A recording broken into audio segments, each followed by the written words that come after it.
ఈ సమయాన్ని మన అయ్యగారికి ఇస్తుండగా అందరూ మరోసారి చప్పట్లు కొట్టి నా ఆహ్వానించుకున్నాం.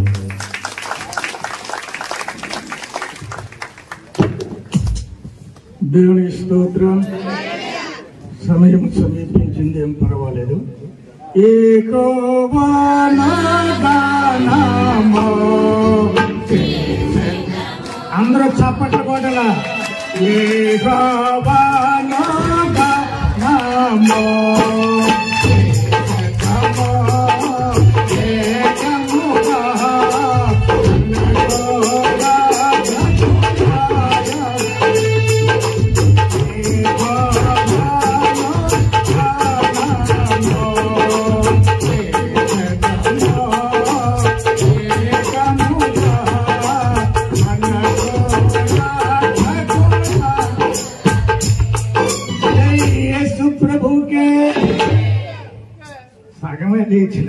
దేవునికి స్తోత్రం.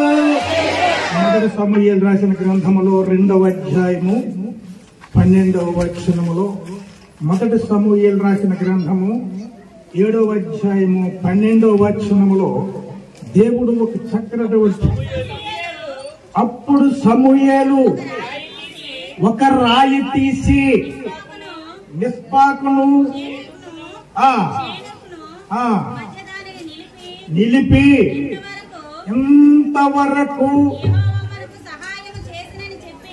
ఎంతవరకు యెహోవా మనకు సహాయము. దేవునికి స్తోత్రం. అందరూ గట్టిగా చెప్పాల. ఎంతవరకు. ఎవరికైనా సరే బాధ్యత లేకపోతే చెప్పొద్దు. ఇంతవరకు దేవుడు మనకు సహాయం చేయడు. ఇప్పుడు అయ్యగారు చెప్పారు, మొదటి నెల మొదటి దినం 10 వరకు. కాబట్టి ఈ మాట ప్రతి ఒక్కరికి అవసరం. మన తోటి వారు ఎంతో మంది నిన్నటి వరకు వెళ్ళిపోయారు. దేవుడు మన కాపాడారు. మళ్ళా చెప్తున్నాడు, అంతవరకు ఎంతవరకు అనే మాటలు ఒక్క 5 నిమిషాల్లో క్లోజ్ చేస్తాను. కాబట్టి ప్రియమైనటువంటి దేవుని పిల్లలు, మీరు అందరూ కూడా మనస్ఫూర్తిగా చెప్పాలి. ఎంతవరకు యెహోవా మనకు సహాయము చేసెను. ఇంటికి వెళ్ళి కూడా ఈ మాట మర్చిపోవద్దు. ఎంతవరకు 2023వ సంవత్సరం మొదటి నెల అనగా జనవరి నెల మొదటి నెల 1వ తారీఖు నుంచి 2023వ సంవత్సరం డిసెంబరు 31 వరకు, అక్కడి నుంచి ఇక్కడి వరకు ఎంతవరకు దేవుడు మనకు సహాయము. దేవుని అందరూ గట్టి చెప్పలు కూడా ఉన్నాయి. ఆరోగ్యం ఇచ్చాడు, ఐశ్వర్యం ఇచ్చాడు, ఆహారం ఇచ్చాడు,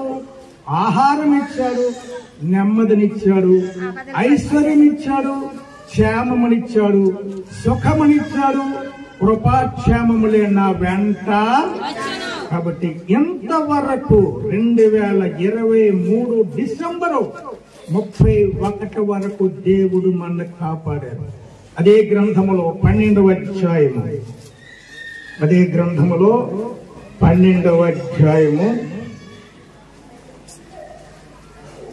16వ వచనములో, మీరు నిలుచుచుండగా యెహోవా జరిగించు ఈ గొప్ప కార్యము కనిపెట్టుడి. తర్వాత గోధుమ కోతకాలము కదా, మీరు రాజును నిర్ణయింపమని అడిగినందుచేత యెహోవా దృష్టికి మీరు చేసిన కీడు గొప్పదని మీరు గ్రహించి తెలుసుకొనుటకై. 14వ వచనం చదవండి. మీరు యెహోవా యందు భయభక్తులు కలిగి ఉండి ఆయన మాటలు విని ఆయనను సేవించి ఆయన ఆజ్ఞలను మీరును మిమ్మును ఏలు రాజును యెహోవాను అనుసరించిన ఎడల ఏటి కలుగుతుంది? అందరూ చెప్పండి, ఏటి కలుగుతుంది? క్షేమంగా ఉన్నారా మీరందరూ? అందుకే కదా వచ్చినక్కడికి అంటారు. మీరందరూ క్షేమంగా ఉన్నారా? మహా తల్లి ఆడేమొచ్చి బొంబాయిలో చదువుతుంటాడు, బొంబాయిలో కలకట్టలో చదువుతాడు. మహారాజశ్రీ పూజ్యులైన నాన్నగారికి అమ్మగారికి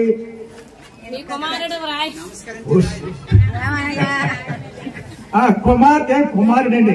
కుమార్తె రాయి ఉత్తరం ఏమనగా, అమ్మా ఏ నాన్న అమ్మ అంటే ఎంతో, అమ్మా నేను క్షేమముగా నాకు వెంటనే 1200 రూపాయలు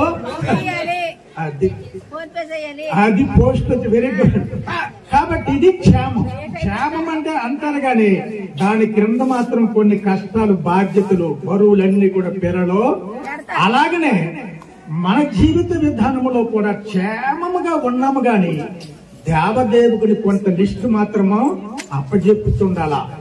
అయితే క్షేమముగా ఉన్నామంటే ముఖ్యమైనది ఆయన మాట విని ఆయనను సేవించి ఆజ్ఞను గైకొనాల. విని సేవించి గైకొనాలి. ఏది తప్పిపోయినా సరే ఇప్పుడు అయ్యారు చెప్పారు మాట, విని సేవించి గైకొని వినడం మాత్రం వింటాం. ఇంటికి పిల్లలు కూర్చోండి వింటాం కానీ వెంటనే మర్చిపోతాం. మరుపు ఎక్కువ మనకి మరుపు ఎక్కువ. మరుపులోనే ఉంది చెరుపు, చెరుపులోనే ఉంది చేటు.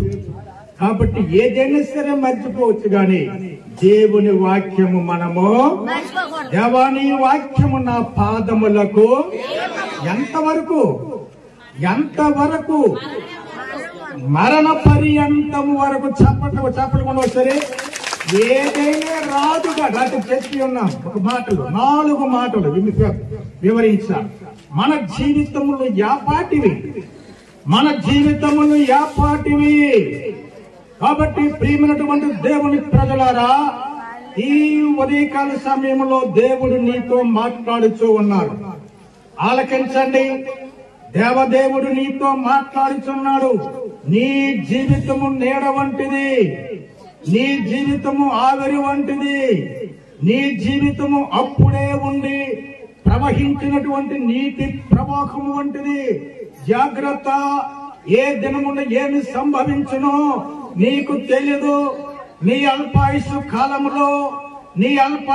కాలములో మరణమనే నీడ నిన్ను వెంబడిస్తూ ఉన్నది.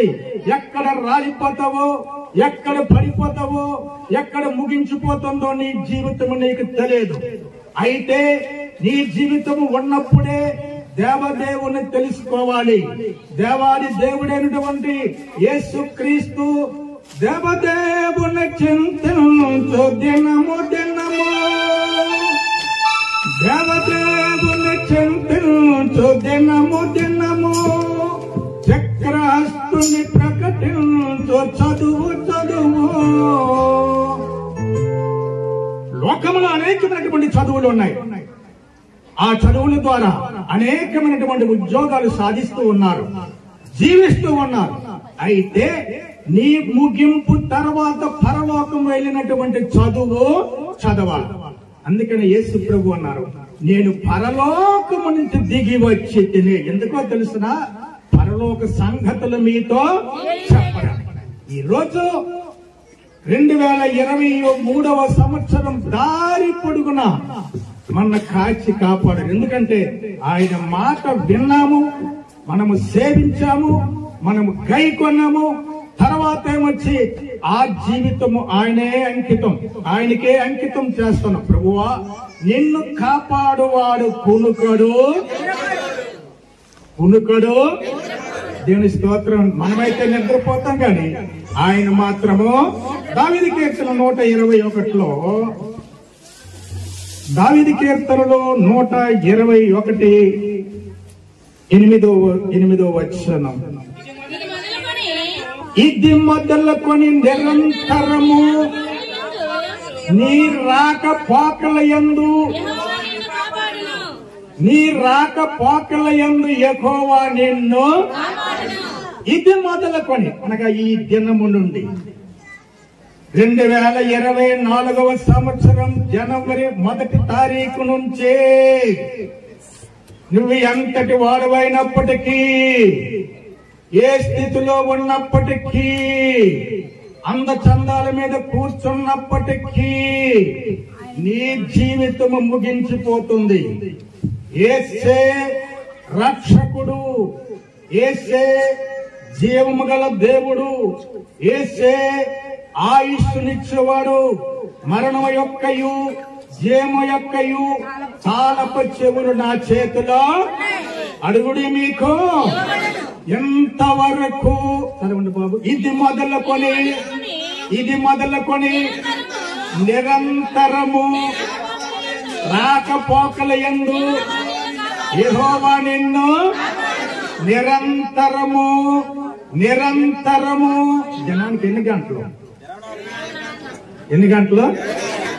గంటలు పడుకుంటాం? బయట చెప్తాడు బాగా. కాబట్టి నిరంతరం అంటే లేచింది మొదలుకొని మరలా పడుకున్నంత వరకు ఒక దినచర్య. ఎంతవరకు ఎవరైనా కాపాడతారండి? ఆ దేవుని తనకు బాధ్యత ఎంత. అందుకే కాపరి, యెహోవా నా కాపరి, నాకు లేమే. ఆయన నన్ను కాపాడుతాడు, ఆయన నన్ను రక్షిస్తాడు. ఎంత చక్కనటువంటి మాటలండి.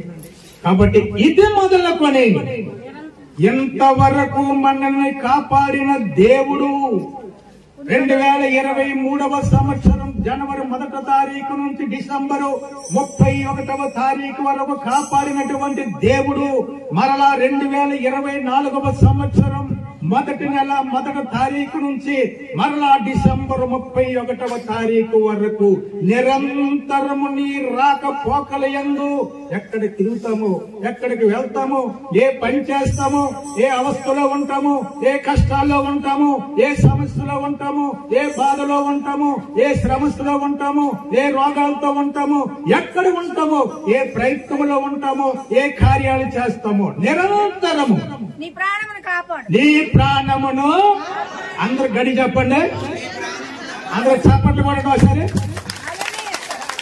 హల్లెలూయా. ఒక్కరు చెయ్యక్కలే సంతోషం లేదా?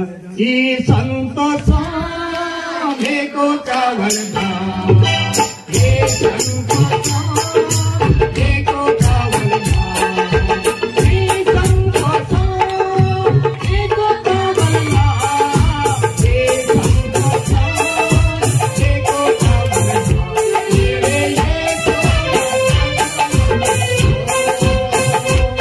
నీవే యేసు.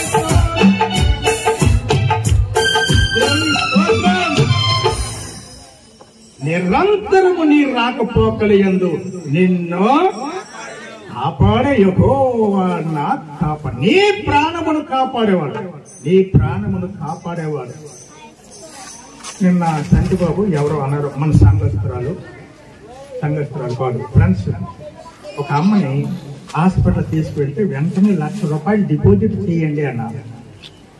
వెంటనే ₹1,00,000 డిపాజిట్. ప్రాణానికి గ్యారెంటీ లేదు. ఎంత భయంకరమైంది.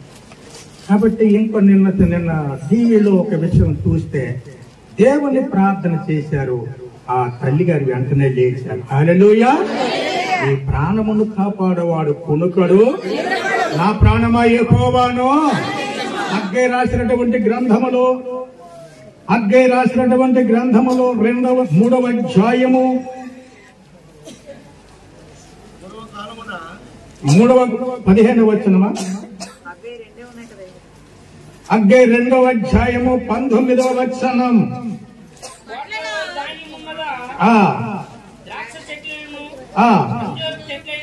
అంజూరపు చెట్లైనను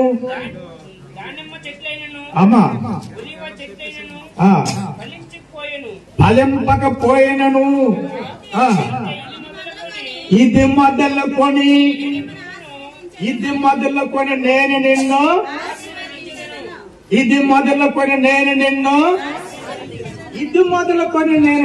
కాపాడుతాను. ఇది మొదలుకొని నేను నిన్ను. అందరూ అందరికి ఇష్టం లేదా ఆశీర్వాదము? అందరికి ఇష్టం లేదా ఆశీర్వాదము? 1 కొరింథీయులకు 12వ అధ్యాయము 13వ వచనము. 1 కొరింథీయులకు 12వ అధ్యాయము 13వ వచనము. 1 కొరింథీయులకు 12వ అధ్యాయము 13వ వచనము. 1 కొరింథీయులకు 12వ అధ్యాయము 13వ వచనము. ఎవరికి అవసరం లేదో ఆశీర్వాదం చేయెత్తియండి. ఎవరు ఎత్తలేదు. దేవుని స్తోత్రం. ఇది మొదలుకొని నీ దేవుడైన యెహోవా నీకు ఆశీర్వాదమును దయచేస్తారట. ఎంత చక్కనటువంటి మాట అండి. ఆశీర్వాదం అంటే బజార్లో దొరికే వస్తువు. దావీదు అన్నారు, ఇది మొదలు నీ రెక్కల నీడ క్రింద నాకు ఆశ్రయము. ఆశ్రయం అంటే ఆశీర్వాదం. కనుక ప్రియమైనటువంటి దేవుని పిల్లరా, 145వ అధ్యాయము దావీదు కీర్తన 145 7వ వచనములో నీ దయాలత్వమును తర్వాత అండి 145:19 వచనం, భయభక్తులు కలవారి కోరిక ఆయన ఏంటి నెరవేరుస్తారండి? చెప్పండి. ఆయన ఏంటి చేస్తాడు? ఆయన ఆశీర్వదిస్తాడు. నీ కోరిక ఆయన ఈ సంవత్సరంలో ఎన్ని కోరికలు ఉన్నాయో ఆ యేసు వద్ద చెప్పుకోండి. అడుగుడే మీకు, వెదకుడే మీకు. కాబట్టి ఇది మొదలుకొని నీ దేవుడైన యెహోవా సంవత్సరం పొడుగున 360 దినాలు కూడా నిన్ను కాపాడవాడు కునుకడు. ఆయన కాపాడుతాడు, ఆయన ఆశీర్వదిస్తాడు, ఆయన నీ కోరికను దేవుడు వాక్యమును దీవించును గాక.